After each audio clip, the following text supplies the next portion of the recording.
This episode is brought to you by Amazon Prime. There's nothing sweeter than baking cookies during the holidays. With Prime, I get all my ingredients delivered right to my door, fast and free, no last-minute store trips needed. And of course, I blast my favorite holiday playlist on Amazon Music. It's the ultimate soundtrack for creating unforgettable memories. From streaming to shopping, it's on Prime. Visit Amazon.com/Prime to get more out of whatever you're into.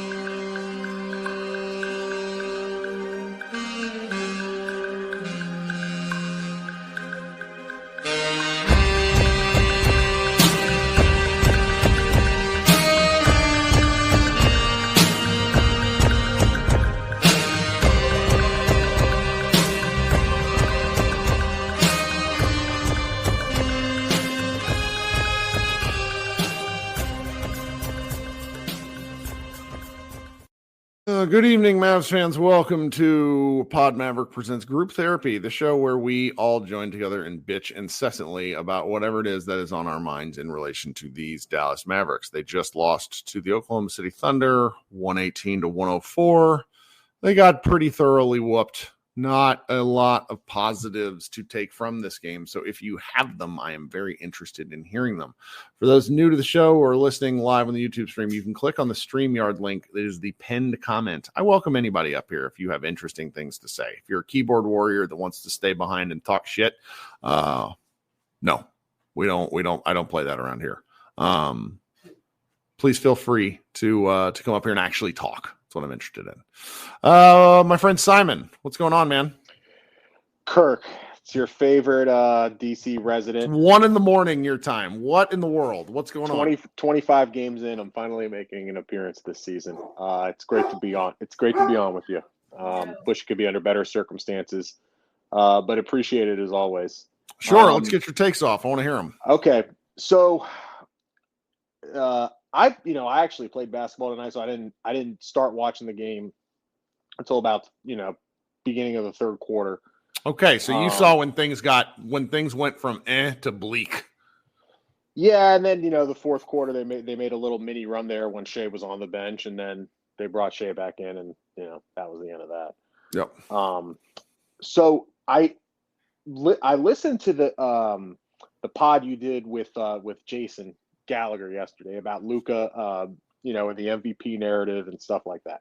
Okay. And I want to preface it by saying this. I am a huge Luka fan. I started following him, probably back in 2016. At the time I was living in Philly. So me and my buddies up there, we were all looking up draft prospects as I was like during the height of the process era Sixers. And I learned about Luka and I started following him. I was like, wow, this is really interesting because of what he was doing at that age in Real Madrid. I actually bought a EuroLeague subscription for his last season. So I watched a bunch of his games and kind of carried over to the NBA when he started, watched his first couple games as a rookie and then, everything just kind of took off and I've been following him ever since. And I got involved with this Dallas Mavericks community, which by the way is great. So I'm a huge Luka fan and I want to see him succeed. But when I was listening to your pod, I think you and Jason, and you're welcome to kind of, go back and forth with me. You guys talked a lot about the narrative surrounding Luka and the MVP conversation. The truth of the matter is like, yes, last year he played at an MVP caliber level. And like, what does he have to do to win the MVP? Well, he's got to be better than Jokic. And thus far, he just hasn't. So, but what does he have to do to get to that level? I think Luka, when he's rolling and he's at his best, he's as good as anybody. The problem that he's run into, aside from any media narratives, is he just, and again, we're holding him to a very high standard, right? We're holding him to an MVP level standard. Yep, top 3 player standard. Yep, he just has too many stinkers. And Jokic just does not have stinkers. SGA does not have stinkers. Giannis doesn't really have stinkers. Like their stinkers are like an SGA stinker is 8 for 19 or 8 for 20. You know, a Jokic stinker is 7 for 15. A Giannis stinker is like 10, 5 for 15 from the foul line. But Luka has these games where, you know, he's want to go 6 for 22 with 5 turnovers or 6 turnovers. Or on a night like tonight, it just seems to me that yes, Oklahoma City was doubling him at half court, but and I said this in a lot of the playoffs last year, when teams do that to him, he seems content to just pass out of it and let the other guys play 4-on-3 and doesn't make an effort to really get back involved in the play. Now, he has like the numbers say, and this is true, that, you know, his percentage of field goals assisted, his field goals it's as low as it's as high as it's been since he's been in the NBA. It's as high as it's been, and I think that's a stylistic adjustment. Sure. On, you know, driven by the coaching staff and maybe by Luka himself. I think Luka I don't think he's a selfish player by any stretch of the imagination. I think he wants to play unselfishly. He wants to make the pass and he wants to play team basketball, but he just does. He's still, you know, and he'll have possessions where he'll make a back cut or he'll come off with down screen and stuff like that. But the effort from him, and it's incumbent upon him as a superstar player and the best player on the Mavericks, is to make an every possession effort to involve himself when he does not have the basketball. Number one. Number two, I noticed, and I said this a lot, going back to the playoffs last year, I don't know whether it's an issue with his body, whether he's not in good enough shape, or whether he has a lower body injury. I mean, I know he had the calf injury before the start of the season, but he just does not seem determined to get to the basket consistently. And that's, you know, irrespective of usage, right? I mean, you can lower your usage rate, you can lower your time with the ball, but for most of his career, he's been able to attack the basket like a demon. And that's really what separated him from a lot of his competition. He just doesn't do that anymore consistently. And well, I think he has not done it this season. I was really sort of thinking about what is the defining Luka game to date. And it's probably a second. I just, what is it? Yeah, it's not really, nothing's really springing to mind. Now, honestly, the Mavericks are again 15-9. Like, that's okay. Like, that's great. That's not a criticism. It's just like, it means you've not needed the Luka heroics to be amazing. Somebody in the Mavs Moneyball chat described it.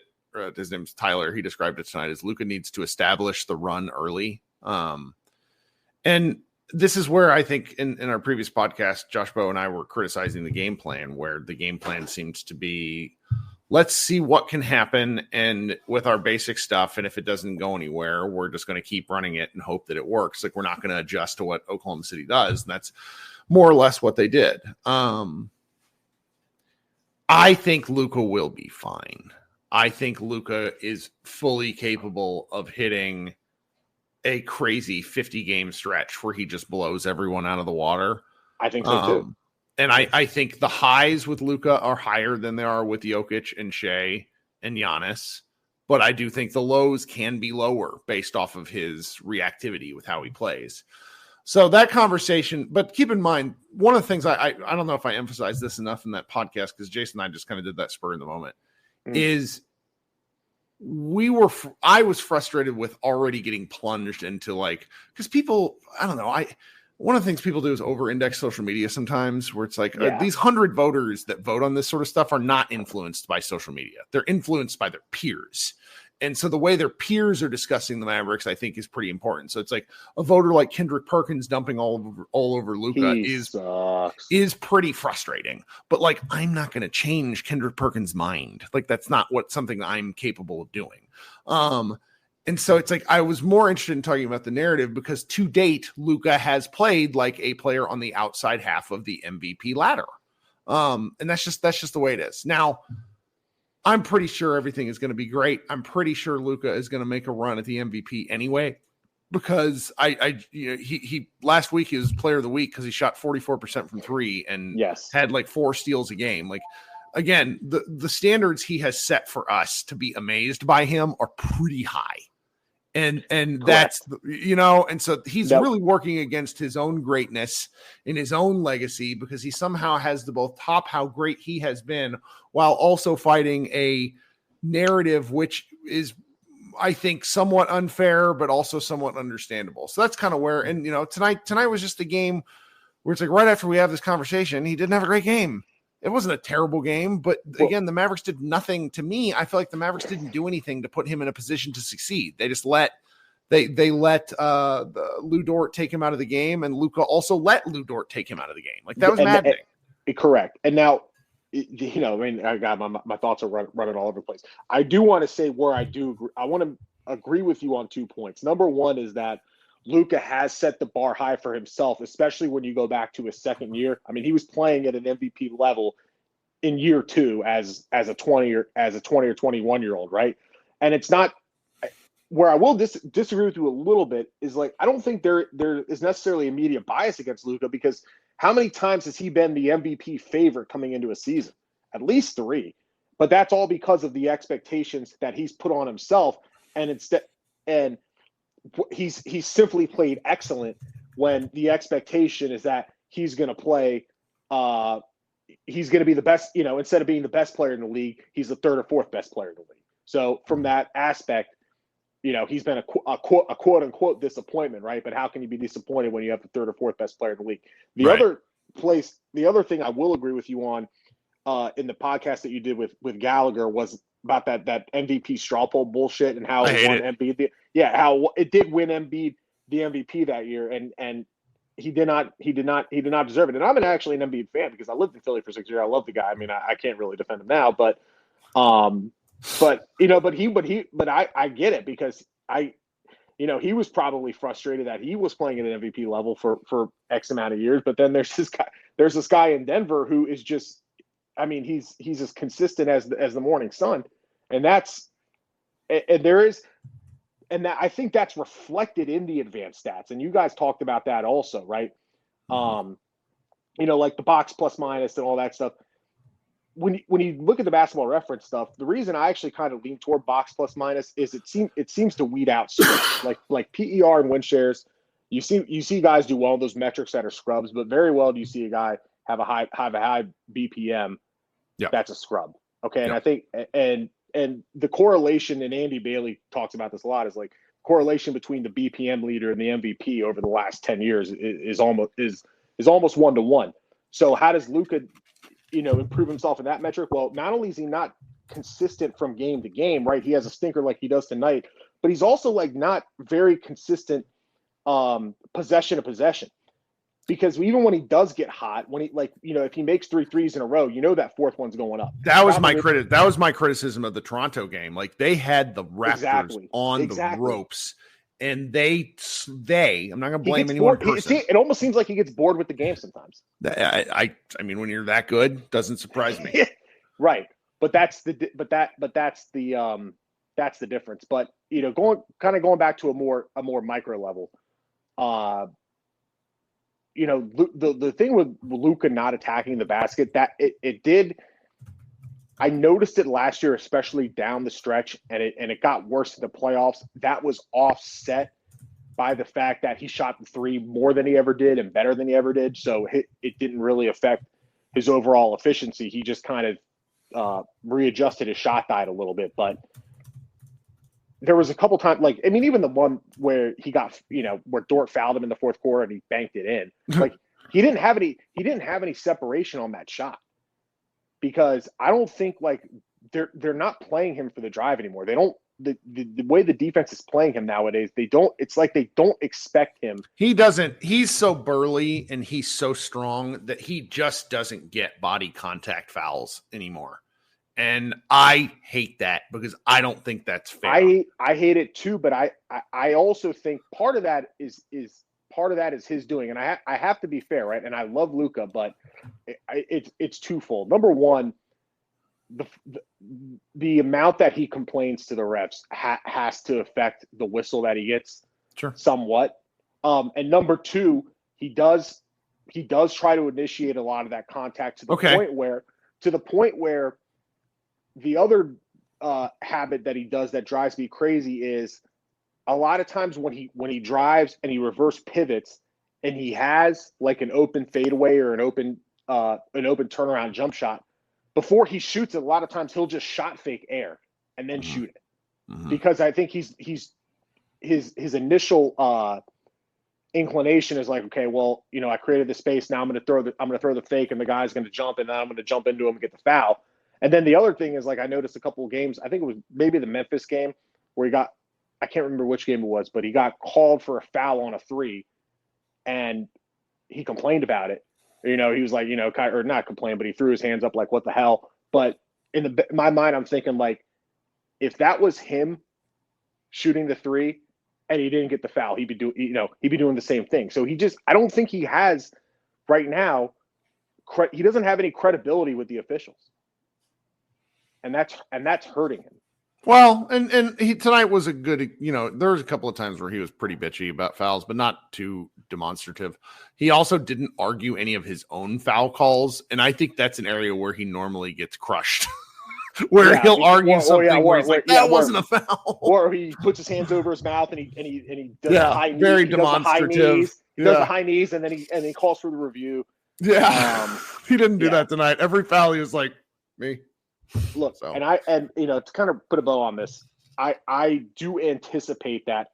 I thought, if you remember, like, I think it was not the season you were talking about, not the season after the bubble, but the season after that, right? The 21-22, the year they made the conference finals, Brunson's last year.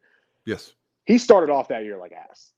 And then quite candidly, Luka's two best starts were year 2 and year 5.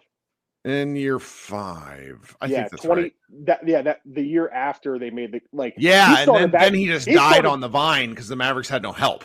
He started that year like gangbusters because they lost Brunson, and he had to. Yeah, he had that to. Was, you're right. That was the best I've ever seen him play. Honestly, was that. And then he burned out by Christmas because he was having to carry everyone. He burned out a little bit, but the season I'm talking about was I think 21-22.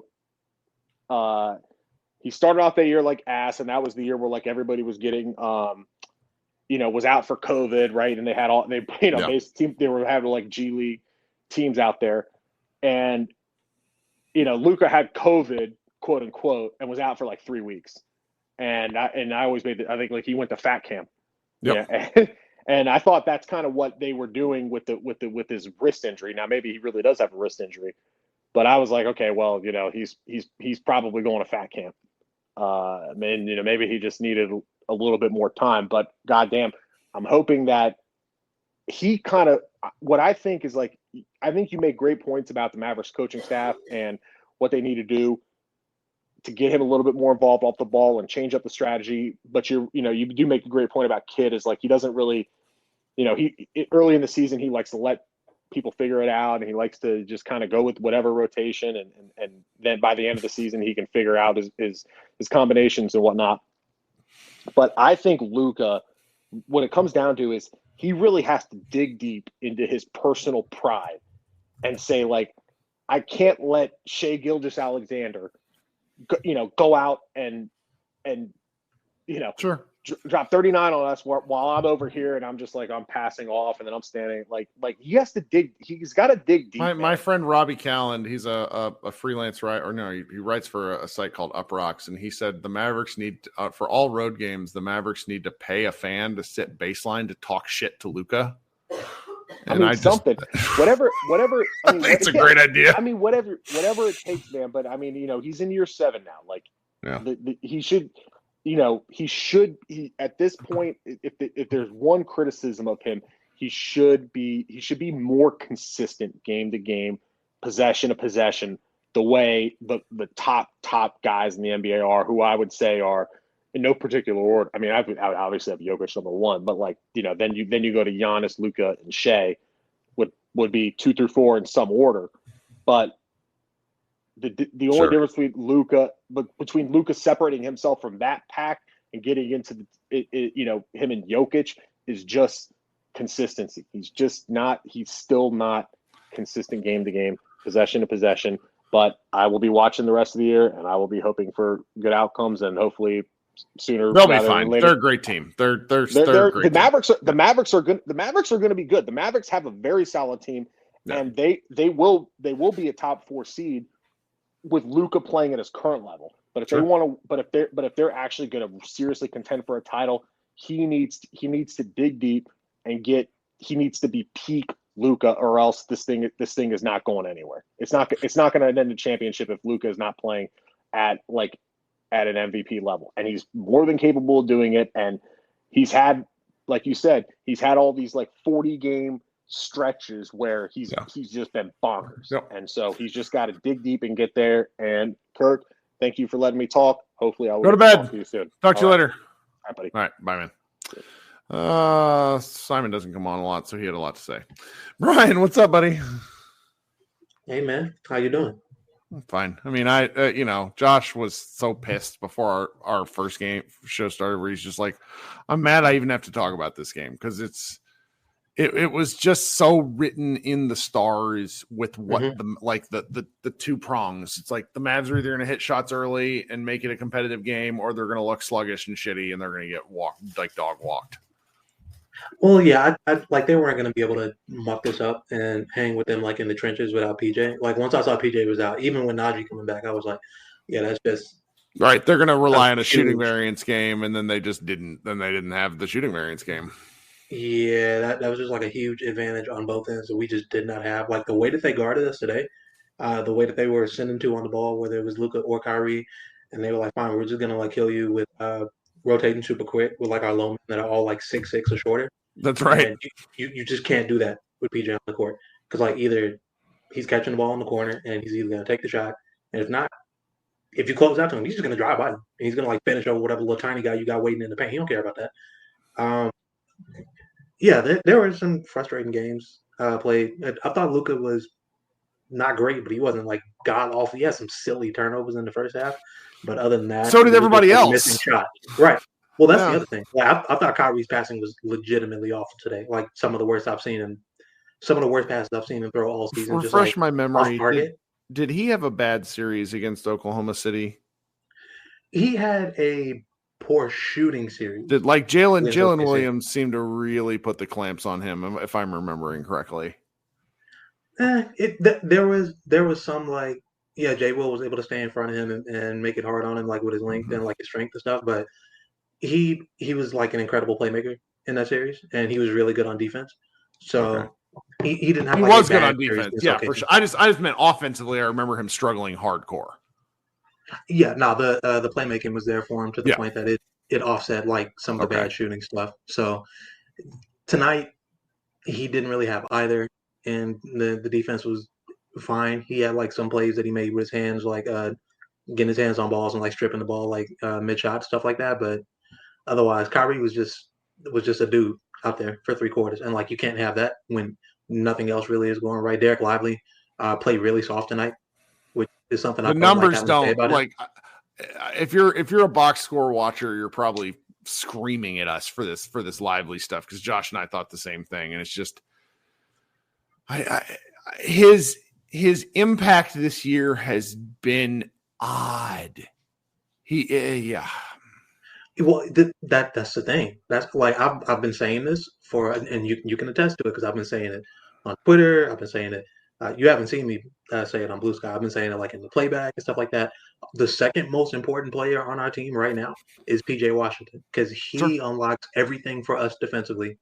He does all the dirty work on the boards. He is the one that is going and cleaning up the defensive boards when Lively and Gafford are chasing blocks on the opposite side.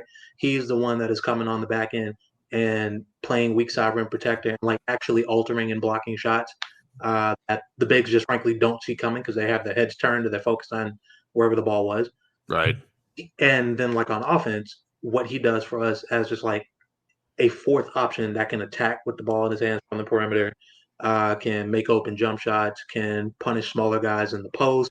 When you want to put your biggest guys on Kyrie and Luka to try and frustrate them and leave a small on our wings, Klay can't really punish that.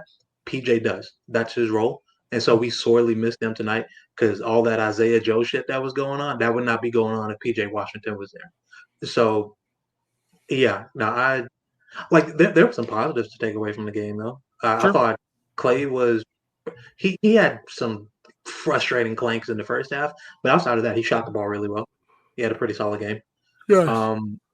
I thought Omax's energy was excellent. It was exactly what we needed. The fact that he hit those 2 corner threes was pretty cool. But even outside of that, his defense was pretty good. Like he seemed more focused in a way that it seems very difficult for him to be in longer stretches. Right.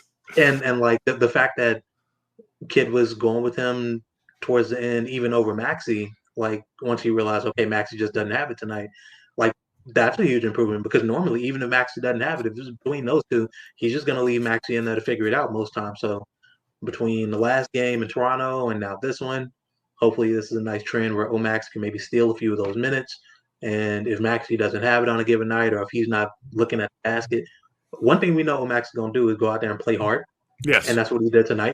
And it really showed up for us in some It stretches. mattered. It really, because the game was probably a lot uglier if he doesn't get much burn. Oh, yeah. No, just because the starters couldn't capitalize on what he was doing doesn't mean that his play wasn't important.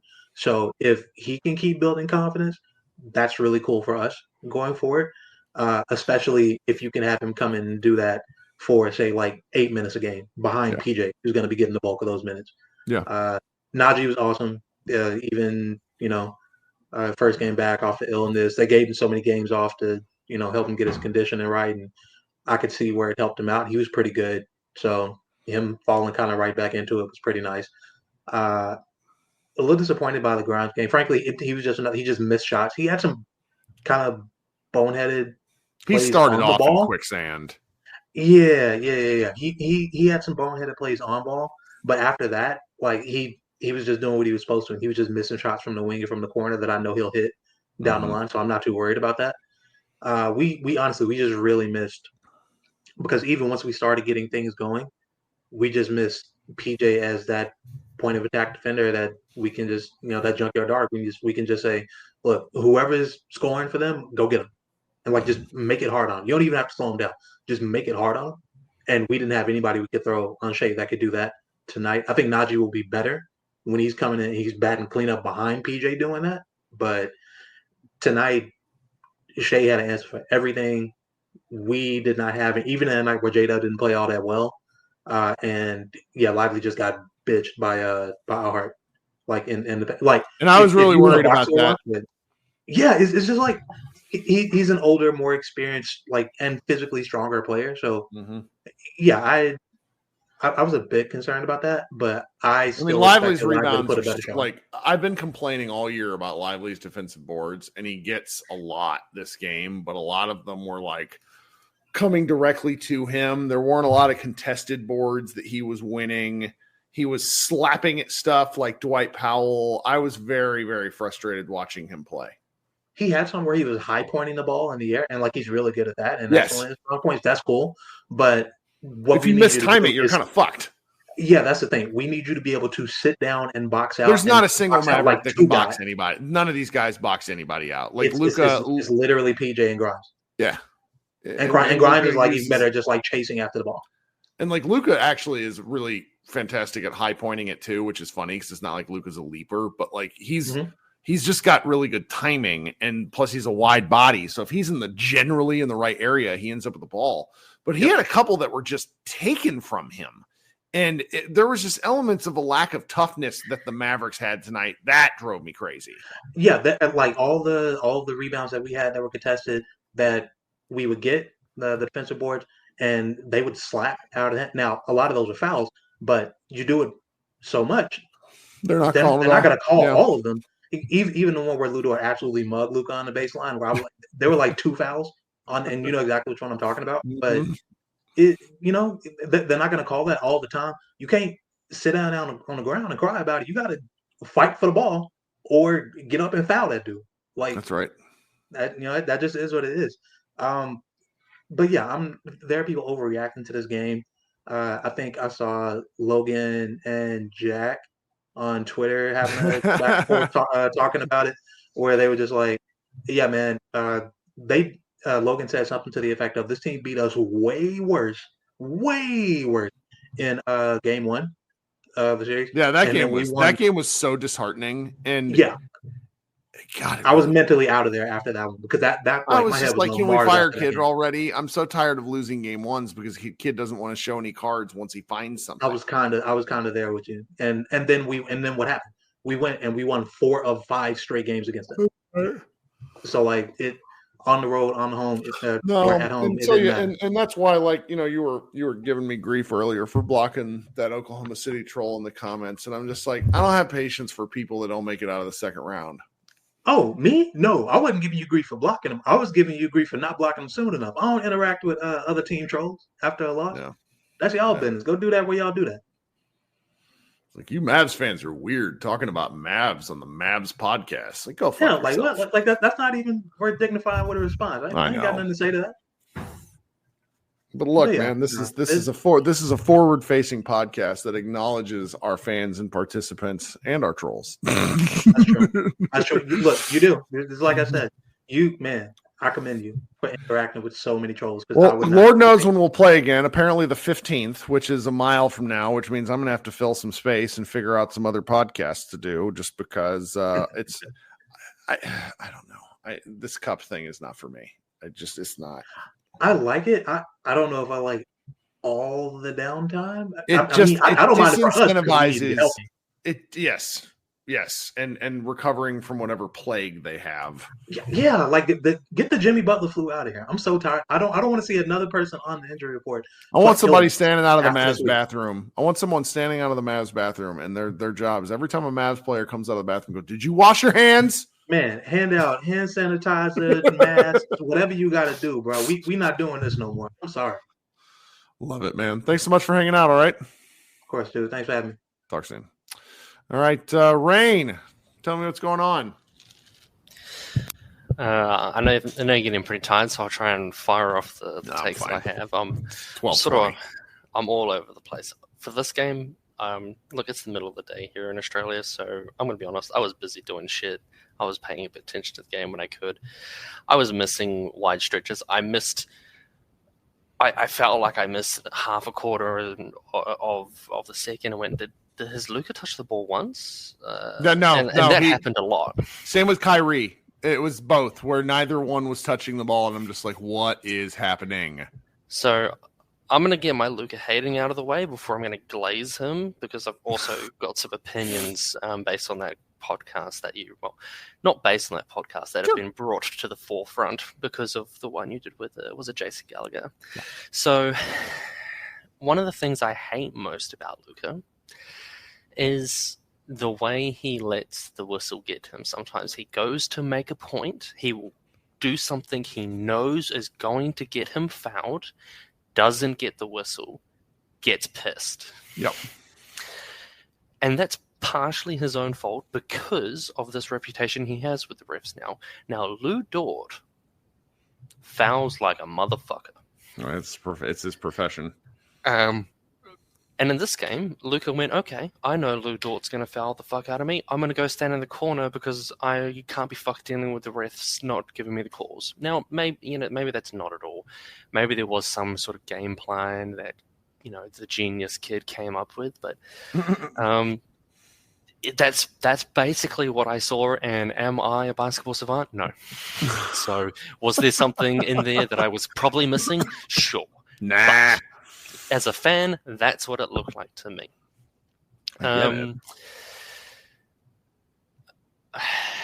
Lively. It's almost like at the start of the year, they said to him, look, we're not going to utilize you in the pick and the roll because I've noticed that all year he's not been standing and taking the contact with the screen. He's been slipping it every time and rolling and he stopped doing that halfway through last season, where he started actually accepting that contact to let Luka roll to the rim. He was actually screening. His feet are too wide on all these screens, and they're calling him for what I think are really obvious offensive fouls. Yeah, so again, I'm a relatively new basketball fan. I've only been into it for a couple of years, so there's something about the rules about if your base is too wide or something. Yeah. If your legs are basically out past your shoulders, and like he's doing a thing where he's nearly doing, it's almost like it's hard to describe, but his legs are well out past his shoulders, and some of that's on the screener, I think. Or not screener, the person with the handling the ball, as in you're not bringing your man into the screen enough. But I honestly think it's Lively's fault. He's just not doing this correctly. It is on their fault, but I think physiology plays a little part in that. If you just look at him, he's not a very particularly wide 7-footer. I don't think his shoulder width is quite. He's not as bad as what was that? Like all of our other centers. I don't know. I feel like after watching some of our other centers the past few years, he's fine. I'm just looking. If you look at his shoulder width, yeah, compared to for his stance, for the length of his legs compared to his shoulder width, for him to keep that stance within that is very difficult. Okay, I would think so. But yeah, that's just something I've noticed about the way that he's been screening all season. Maybe it's also because he's just afraid of getting fouled. But it's weird that he's just having games where sometimes the box score looks like he's having the impact, and then when you go back or if you look at the game, it didn't really look like he was having that impact. Yeah. The team's been doing these dumb, weird fouls, which... Look, hopefully they'll figure it out. But I want to get to some Luka glazing now. Let's go for it. All right, go right ahead. So I haven't been doing too very much of this, but my current favorite pastime is to bring up how, and not just Jokic, because it's happening for Giannis too, where he's also, second in these MVP leaderboards, and I go...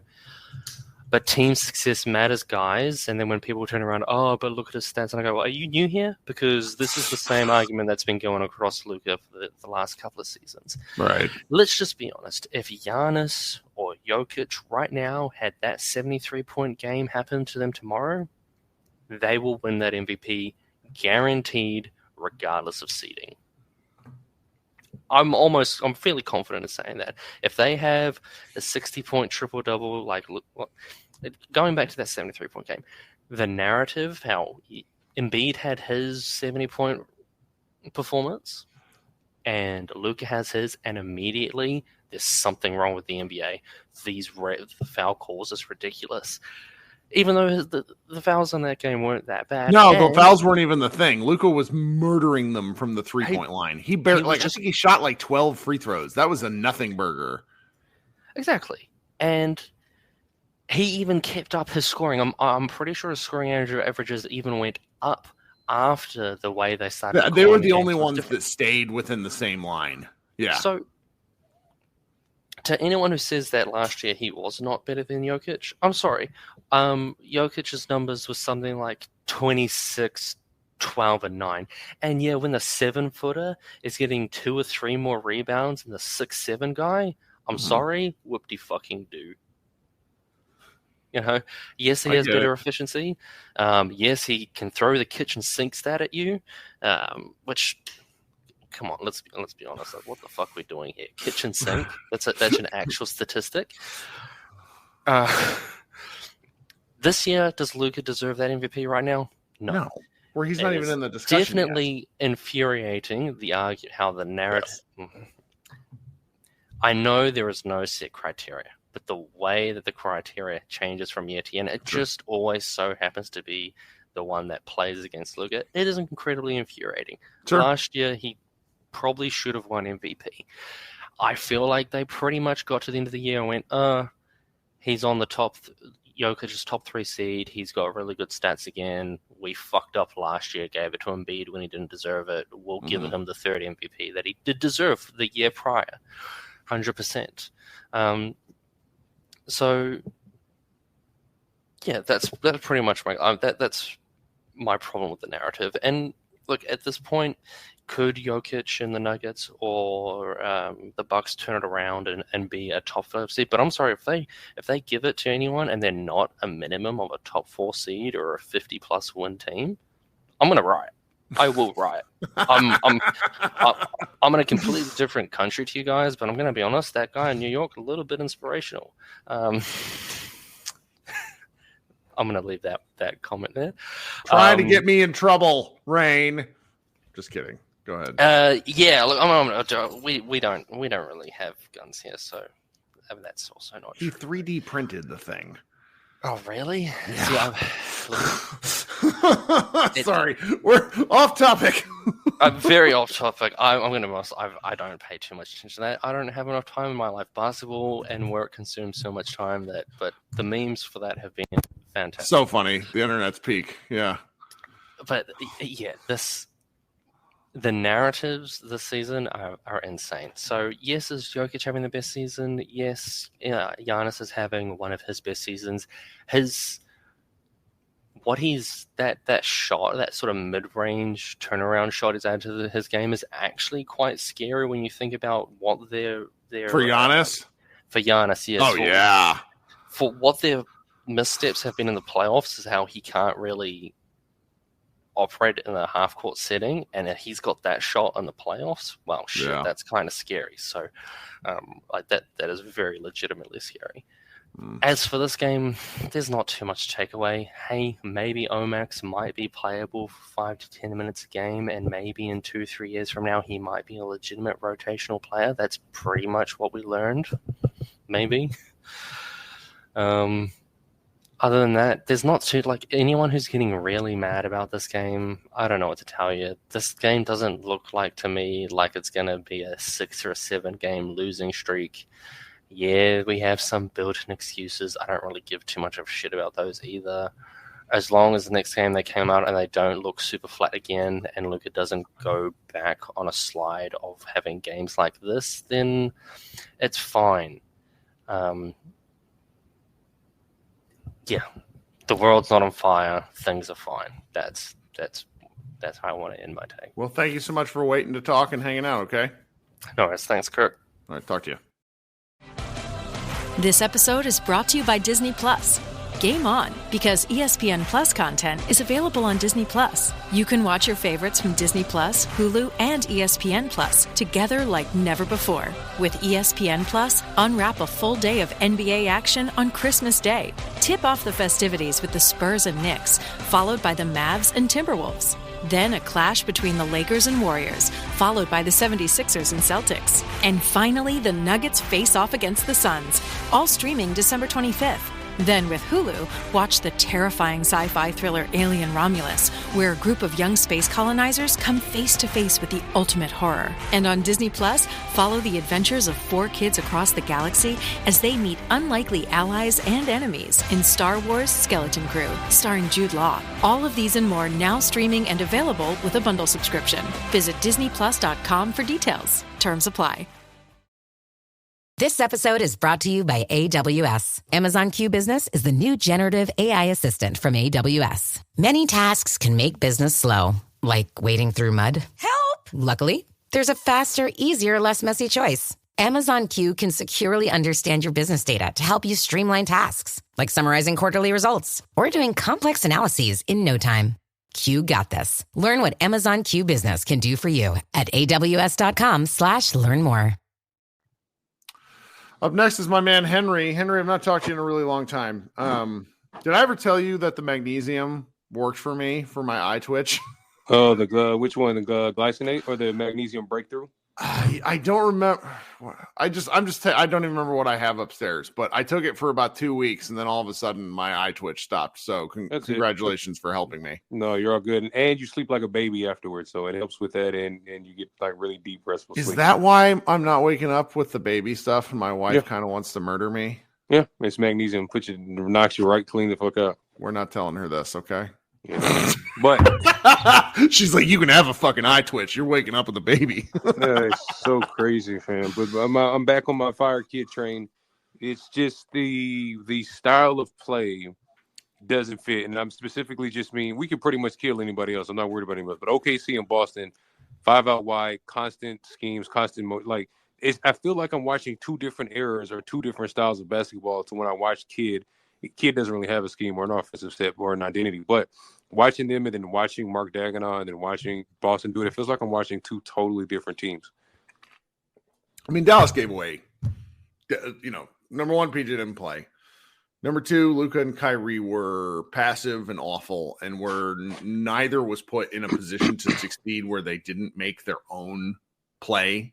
But see, that comes back down to kid. Why do you know for a fact Lou Dort plays football? He plays Madden 05 with the hit stick. I mean, I have to think that I'm not disagreeing with you on the principle because I think we're actually on the same page. It's just I think he's willing to see the regular season loss and say, you know what, bring it in the playoffs and we'll see how it goes. I'm not even because Chet, bro, this defense with Caruso, you have Caruso.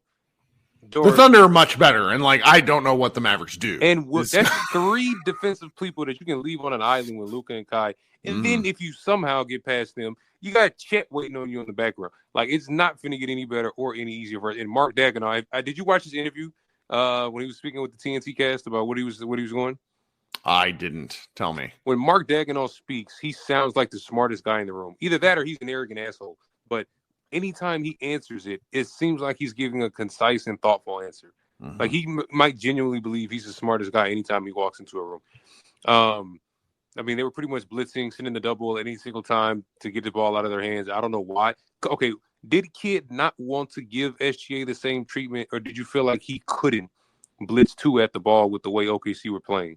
Ooh, I don't think they could blitz two at the ball. I also think they want a whole. I'm glad you brought that up because the post-game interview, the lady who was talking to the whole Thunder team with SGA right there said, you dealt with lots of doubles. And I was like, I don't remember any doubles. Yeah, no, they were not blitzing SGA in the slightest. He shot 15 for 23. He did not miss. They did not get the ball out of his hands whatsoever. I don't know. And we absolutely, and again, and I'm obviously team Kyrie. I'm clearly Kyrie fan club. I came over when he came over, and I'm not saying this to be mean. In both instincts. One, I think Luka quit tonight. I'm got to be honest. I think Luka quit tonight. That's kind of like just what I felt. And two, as much as I would want Kyrie to stay here and re-sign, which you probably will, I don't know if it works out. Not even just because it's bad or I want them to split up. I really don't. I just feel like the perfect lineup around Luka, and it's not going to happen. But let's say it was Luka, Clay, Dorian Finney, I don't know, Lauri Markkanen. No, because you got to have guys like you see how effective. They ran a little bit in the fourth quarter with Luka as a short roll guy, doing some off ball action stuff. Luka cut to the basket a couple of times. It's like there just needs to be some real honest to God film sessions about him. It's like, Luka, look, man, you're still going to get Luka only had 5 assists, but the ball started popping in the fourth quarter when they're moving it around. Kyrie hit those 2 corner threes. Luka got the hockey assist on both of them. There's, I'm sure Luka wants his numbers. Fan 1, 2, 3. Shut your bitch ass up in the chat until you come up here on the thing. I don't want to hear you speak. Sit. All right, go ahead. So I think there's stuff that I will just suffice it to say, I understand the kid frustration. To me, I saw this one coming a mile away. And if they go out and win the rest of these games, the thing that Kidd seems to have a knack for that we just actually do have to give him credit for is he seems to have a great feel for when the team can and should peak. And against the Toronto the other night, he nearly let them blow the game, and he did because you go read the YouTube comments to that podcast. It's so funny. People are like, "Why do you hate Kidd?" And I'm like, because they lost a 24-point lead against a 7-win team, and they didn't use a timeout. And I'm just like, he's notorious for not doing that shit. I still don't understand it. And but because to him, this is all. To him, it's an 82 game. It's an 82 level video game where each level you're gaining something else that will take you further in the playoffs, and you will learn to do this within your own structure, and you won't need Kidd, or Kidd is saving his micromanaging stuff because Luka got sick of Carlisle's micromanaging bullshit. He's saving the micromanaging for when it really counts. I wish Rick Carlisle had this roster because he's an X and O's genius. He runs circles around kids' bald ass. On offense, maybe I do, but I'm on defense. Carlisle hasn't had a good defensive team since the 2011 title team. So hey, we can move Kidd to defensive coordinator if that one. Bring Rick Carlisle. I don't think he failed miserably in Brooklyn. Somehow failed even worse in Milwaukee. Then when he hired Budenholzer, they won a title within like 2 years. Like. His coaching resume is not spectacular. He knows basketball. He knows the NBA, but his I just think the season's so long, man. The season's so long, and there's so many hiccups and so many little things that happen that I'm sure we don't even know about. Like, we didn't talk about this much in this podcast, but they talked about like once the team fell to 5-7, and then they went on a win streak, and after like a 3-point. And this was before the Miami loss, but somewhere in there, PJ Washington let it slip that they had a players-only meeting, and they figured it out, and they got it together. And teams that are actually functional, you don't hear about stuff like that until they're ready for you to hear it. And look, I've been a kid detractor for most of my time that he's been with the team, but I also have to give him some benefit of the doubt.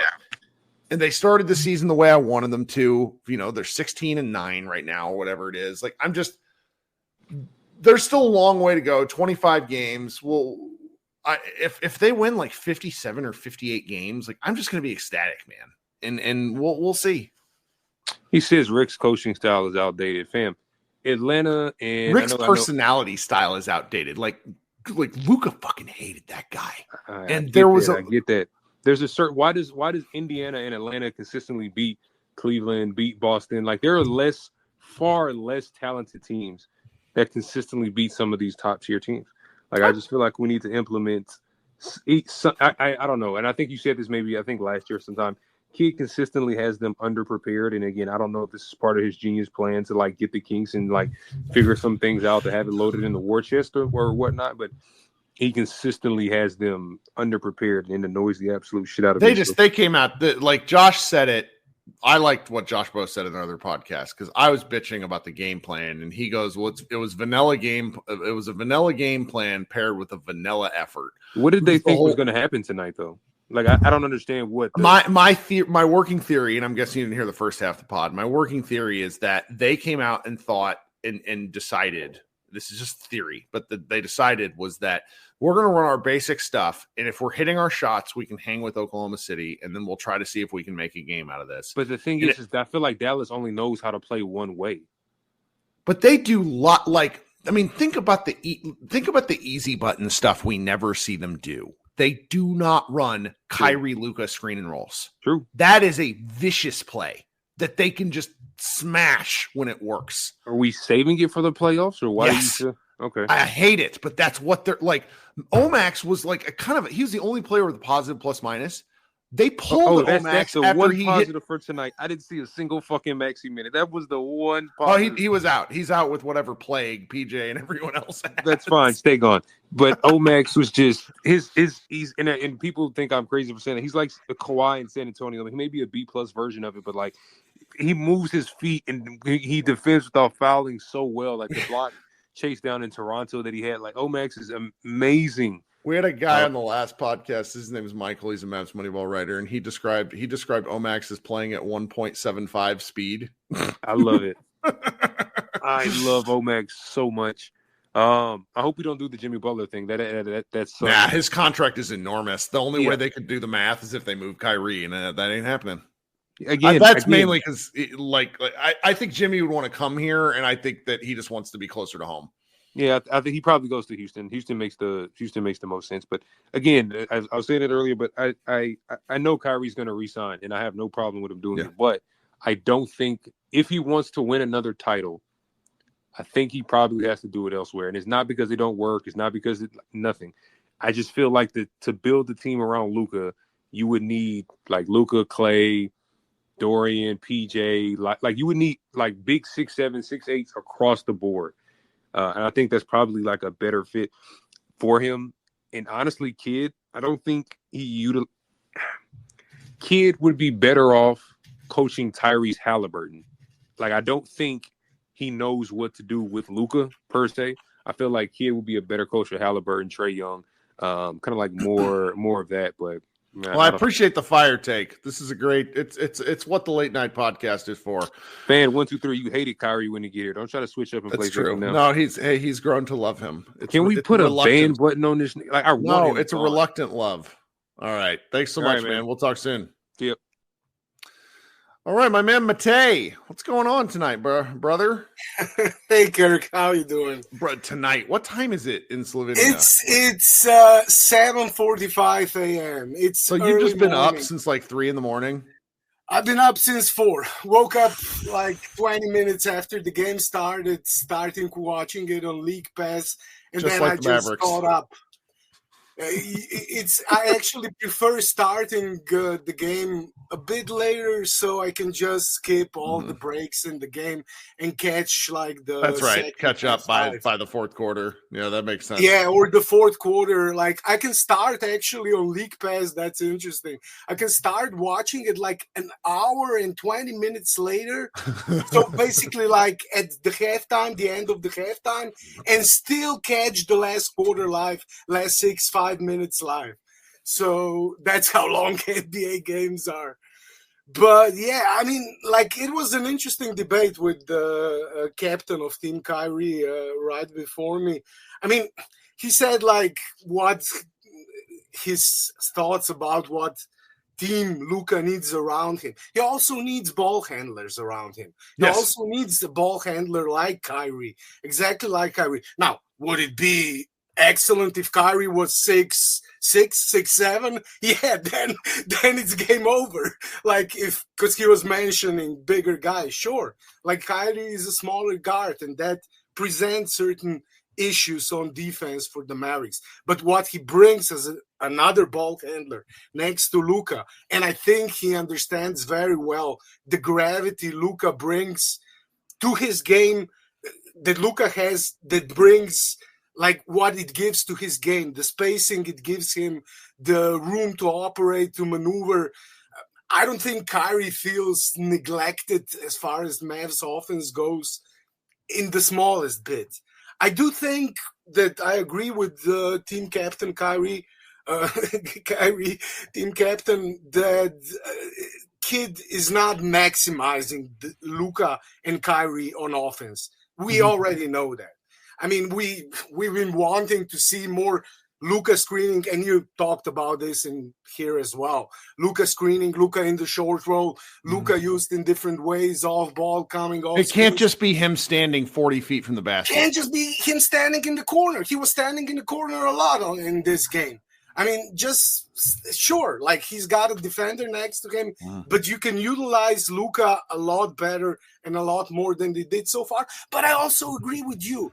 Kid is not using everything at his disposal at this point of the season. I mean, like I'm as frustrated with Kid as every fan, as pretty much every Mavs fan. We all know his deficiencies, so to speak. We all know what his problems are. But at the same time, he has shown he does have some sort of a grand vision, scheme, like does have his eyes on the goal, on the prize, which is playoffs and finals, and ultimately a chip. And 2 conference finals, one conference finals in 3 years does show that he does have some sort of a vision. And again, I'm as frustrated by lack of, things I'd like to see on offense as every fan is. But yeah, at the same time, he has shown enough to deserve some credit here. And the team has been playing well enough this season without Luka, with Luka lately, that I can disregard this game as a bad game, as there are many reasons we can, sort of ascribe to this game for this loss, the traveling, the tiredness, the virus going through the team. So, yeah, I'm not that pissed off about this game. Would I like to see them win the cup, go further, like you and Gallagher talked in your pod yesterday, which was great as well. I mean, I have to say, I told you already, but I can say it here as well. Thank you.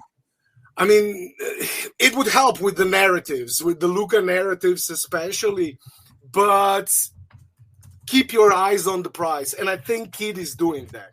He's looking, this season from much further away. He's not micromanaging as much as I would like him to. He's macro-managing and looking at the big picture. And another thing I wanted to say,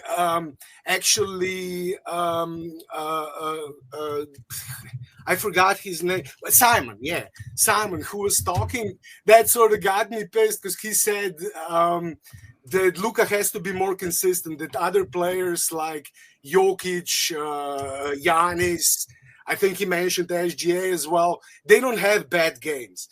And I just like to say that last year when Jokic became the MVP, he had a stretch of back-to-back games, 2 losses, where he shot 9 for 32. It was one of the worst. I remember this. It was like he was dying. And then the next game right after that, 9 for 26, 34%, and broke a record for most missed shots for a center in a 2-game stretch since George Mikan. So doesn't have bad games. Everybody has bad games. I just saw Giannis lose to Atlanta and miss 12 free throws, 15 for 27. Like he shot from the free throw line. SGA this season, he's had a game where he shot 6 for 17. He's had a game where he shot 7 for 19. Pretty much same percentages, less rebounds and assists and more turnovers in one game than Luka had tonight. So everybody has bad games. And that's just another narrative that I would like to disperse, that only Luka has bad games. And I think he had a very consistent season last year. He's not there yet this year. I'm hoping he's going to get there, but there are reasons for that as well. Health primarily, but also the changes he's made to his game, to his approach, less touches, less time of possession, less dribbles per touch.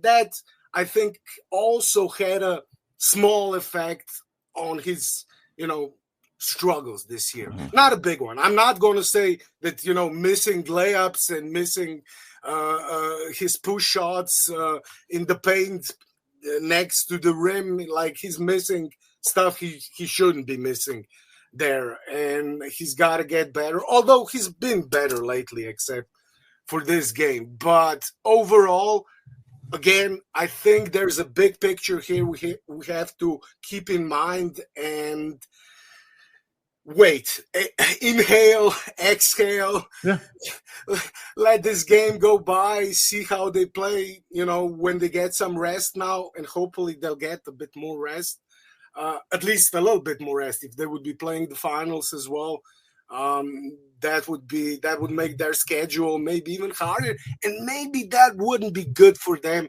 in the long run. I think Kyrie needs a bit of a break as well.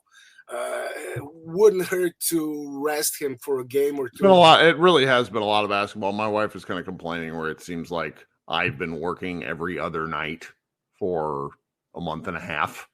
And there's usually there's some breaks where it's like 2 days off, 3 days off. We just didn't have those. And, I'm going to be interested to see how the rest treats the Mavericks, because the way what the NBA Cup does is it does allow, it breaks up the season kind of into thirds, where you have the first 25 games in the NBA Cup. Then you have the next 25 games and you have the All-Star game. And then you have the final third of the season. And, obviously the math isn't exactly right because there's 82 games in the season. But this is an interesting rest point for the Mavericks. Hopefully they get healthy. I mean, I have a great deal of appreciation for the Thunder as a team, because one thing I do think that Henry, he made a good point on, where it's just the Mavericks don't seem to know what to do against a true 5-out team. To be fair, neither does anyone else. So they didn't beat them in the playoffs last year. They did. But where they went and got, they got better. And so did the Mavericks. But I think the Thunder, the Thunder got better in ways where they were really hurting. And so the Mavericks losing the rebounding battle tonight just kind of makes me sick, That's bad. Can't do that. Yeah. And the turnovers were sloppy. And Just those two things. Yeah. Rebounds and turnovers. If they cut down on the turnovers, 21 more shots OKC took. You can't win. You can shoot 10% better than they did, and you'd still lose if you give an opponent 21 more shots. That's right. 36, 38 points off turnovers. Mhm. OKC scored. Just cut that down in half, win the rebounding battle, and they win this game. And those are two very doable things. Those are things that they actually can and should do in the next two games. Two more games against OKC this season as well, and I think they'll look much better in the next one.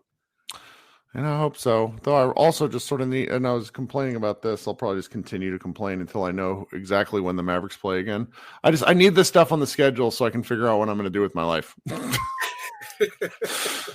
Hey, man, thanks so much for talking. You and I will do a longer show at some point. We need to give – it's funny. We have a writer. We're at the tail end of a 2-hour show, so I don't mind telling people this. We have a writer who has turned in it's like a 4,000 word piece on Luka and the MVP. And I'm just like, I need a good stretch of games from Luka so that we can run it. Like, I can't, it's not that I could justify publishing it right now, but like it works when Luka is kicking the shit out of people. And we haven't had, like, would you say we've had like a signature Luka game yet? Signature Luka games are 60, 20, 10. That's true. 73 the standard's really high. That's the standard Luka set for his signature games. And that's a good point. Well, is there a game where you go, that's my favorite Luka game of the season? He's had good games. But he has. Like, he not has. A signature. He didn't have. But, he's still averaging, 28, 8, and 8. Oh, his numbers are off the charts. It's just that's. We've been sort of spoiled by Luka in a way. Absolutely. He's got the standard so high that 28, 8, and 8 looks pedestrian, looks like average almost, and it's still like he's still a top 5 stat. He's got still a top 5 stat line in the league. Yeah. Like, if you're looking, his percentages got a bit better lately. It's not Luka we expect. That's a fact, but he's nowhere near as bad as some would make it seem. So, but not a true signature game. And I'm still waiting for that one, hoping it's going to come. But then again, it's a long quarter of a season. Like, we got 60 more, almost 60, 59, 58 more games. Like, we'll see how he's playing. I don't care about now. I want to see him in the top shape in the playoffs. That's where he hasn't been himself last few years. And if he isn't himself in the beginning of a regular season, I don't care, as long as he'll be himself in the playoffs. And lower usage, lower touches, all of that, maybe a bit lower stats because of that as well. I don't mind it as long as, they keep their eyes on the prize. I already said it. I don't care about the MVP. I already know considering the narratives, it's actually going to be hard for him to get one, no matter what he does. But I'm still hoping for a few finals MVPs. Those are the ones, and I think those are the ones Luka's looking at as well. Like, sure, he'd like an MVP. He definitely would.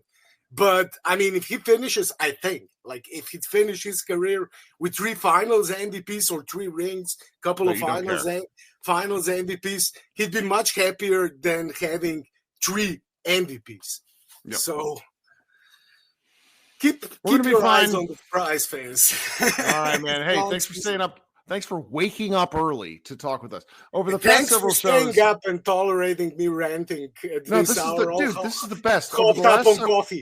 Over the last several shows, we've had you from Slovenia. We've had Sudarshan in India. We've had Rain in New Zealand. We have my man, Mr. Green, and his farm in Australia. This is a worldwide show. We're having a great time. Talk soon, man. It's a global game. It's a global sport, and fans from all over the world are loving the Mavs. That's worth something as well. You're the man. Talk soon. Talk soon. Bye. Oh, hey, Sam's down there. Sam, are you up late? I am. I wasn't gonna jump in, but I kind of got hot because I kind of wanted to jump in on this Luka narrative thing too, because like everybody else, I did watch the show that you did with Jason the other day, which I thought was great. Thank you. Hopefully fair. I've been checking the people during the show. I've been scrolling through some of the Twitter feeds that seem to like have a vendetta for me, and I've not made any of their hate lists, so that's nice. Hey, fuck. But like, it's funny because I was actually going to make a video about this last year, and I just never got around to it because everybody keeps bringing up the whole 73-point game thing, where it's like literally a week before Joel Embiid had 70 against the Spurs, which at that time, even though they had Wemby, they were the worst defense in the league, and nothing was brought up about it. Many free throws. So many free throws. Luka scored 73 against, granted, a bad Atlanta defense. And the thing that really pissed me off about that was the next day Stephen A. Smith was talking about, oh, this is a travesty. Atlanta's so bad. It's like Luka got no credit. Like, it's just like, hey, Luka just had 73 against, 73, that's what, the fourth most all time? Mm-hmm. He couldn't get no credit. Meanwhile, I remember Damian Lillard had a game where he had like 68 against the Rockets the year before. Nothing. Yep. Donovan had 70 against the Bulls. Nothing. But for some reason, this Slovenian white guy has 73. Is like, what's the problem? And I like Jokic. Trust me. He's the best player in the league. I'm not even going to act like he's not. He's the best player in the league. But like some of the stuff that comes out with him is, the plus minus, how I know granted they have a bad roster, but it's like when you kind of stack the roster a certain way or stack the players a certain way where it's just all the starters playing or it's all the bench playing or it's like 4 starters and 1 bench player playing. It's like, yeah, his numbers are going to get inflated. Mm-hmm. And again, I'm not saying that's wrong. I'm not saying that's right. It's just the way that it is. And at some point, we got to recognize, like, you said it the other day, just have some balls. If you don't like Luka, cool. Yeah, I don't care. I don't care. Like, I mean, hey. Like, I fucking hate Joel Embiid, the basketball player. It's so freeing. Like, I don't have to act like he's like this wonderful humanitarian I have to love and endure. I think he's a giant crybaby asshat. It's so, say it about Luka. Just say it. I don't care. You'll feel better. You'll feel freer. Right. Like, I hated 2017 and 2019 James Harden. Hated him. Hated him so much. Don't hate the player. No, don't hate the person. I don't know him personally. Even though you see stuff, but I don't know him. Right. I hate the player. I hate the foul drift, and I hate all that stuff. I hated him, but I can't deny his greatness. Like the man. That's true. Like, so it's just basketball discourse nowadays. It sucks because, like, I think with us fans, we kind of turn the NBA into the NFL in a way. Like, every game means something, which in a way it does, but it doesn't because it's 82 of them. I mean, NFL is only 16 out or 17 now, 17 games, so it's kind of like every game matters. But like with the way we digest it, you got playback now where you can come on stage with other fans and just talk about the game, and like every game is the biggest deal, and you have one bad moment in the game, and it's like, oh, see, he's not the best anymore. I mean, Luka, he came in tonight. You have an SGA, like an MVP candidate, and he looked horrible. And SGA looked dominant. So now the narrative's going to be, see, you put him in a big stage, you can't do what he can't do, and especially because it was a quote-unquote cup game, it's like, oh, man, he really stood out and sucked. So now you think he's kind of climbing back on that ladder a little bit. Now it's like, all right, unless he goes on that 50-game stretch that he always does every year, he's probably not going to win it, which, whatever. Yep. I want. That's right. That's what I want. If he gets an MVP, cool. And I feel like, because I really thought this year, just with the way last year ended, they got to the finals, I really thought this year was set up to say, hey, okay, you come out hot, your team starts off hot, you're going to win the MVP. I feel like that narrative would have been there for him to win the MVP if he came out hot, but obviously he was hurt. Don't know how much of the injury really affected him. He was out of shape. He's always out of shape, and that is gonna. You said the gonna stick that he's always out of shape. So when he comes in a certain way, and he doesn't play a certain way, because I mean, compared to what we know in the play, he was averaging 28 and like 7 and 8. That's great for anybody else but him. Yes. So that's just the standard that he has, which again is not fair, but hey, when you are who you are, you got to live up to that standard. I mean, look at Jordan. Michael Jordan was best, and every year he lived up to that standard. Even when he got older, you can still say, all right, you know what he's going to do every game in and game out. Mm-hmm. So, hey, it is what it is. I just want to come in and comment because everybody got me hyped up about it. So I love it. That's my 2 cents. I'm glad you came. All right, man. We'll talk soon. Thanks for hanging out. Have a good night. All right, guys. Told you the group therapies are more fun. Hour and 20 minutes. Everybody be good. I don't know what we're going to do until the next show. Maybe I'll have another one-off episode, invite somebody else. We'll see. Everybody be good. Talk to you soon, and go Mavs.